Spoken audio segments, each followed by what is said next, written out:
뉴욕 증시는 혼조세로 마감했죠. 네, 뉴욕 증시는 예상보다 낮은 PC 물가 지표에도 인텔을 필두로 반도체 시장이 흔들리면서 혼조세로 지난 금요일장 거래를 마쳤습니다.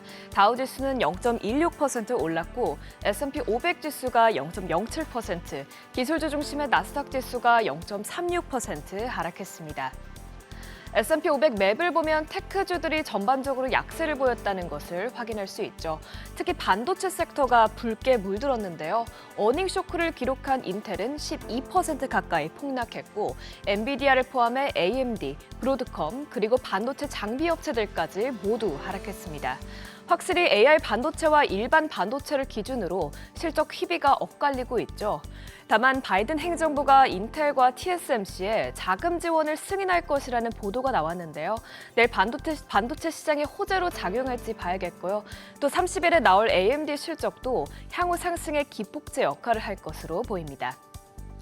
다행히 연준이 선호하는 물가지표 PCE는 월가 예상대로 나왔습니다. 헤드라인 물가지수는 전월 대비와 전년 대비 모두 예상치에 부합했고요.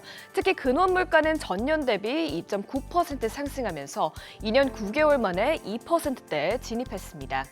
이에 대해 캐피털 이코노믹스의 이코노미스트는 모든 물가지표가 2%로 향하고 있다면서 기준금리를 5.5%로 유지해야 할 이유는 없다고 말했습니다.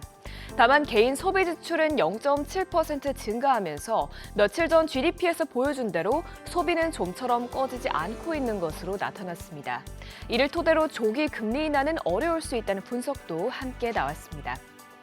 PC 발표 후에도 여전히 3월 금리 인하 가능성은 50% 미만인데요.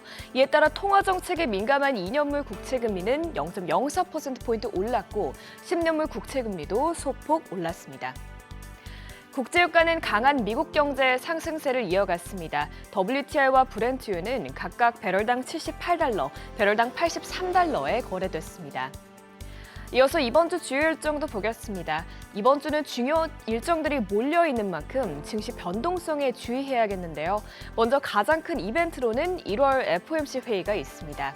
사실상 기준금리 동결은 기정사실화됐고 대신 중요하게 봐야 할 것은 연준이 3월 금리 인하에 대한 신호를 얼마나 줄지 그리고 양적 긴축의 속도 변화입니다.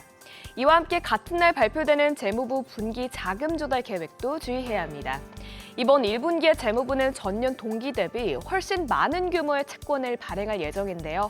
전문가들은 현재 미 국채 수요가 줄고 있다면서 장기 국채 수익률이 다시 뛰어오를 가능성이 있다고 봤습니다. FOMC 이후에는 1월 고용보고서에 주목해야 하는데요.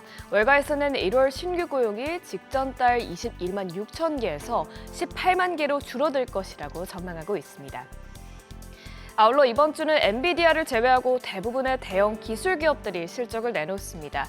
알파벳과 마이크로소프트가 30일, 그리고 1일에는 애플과 메타, 아마존이 분기 실적을 발표하죠.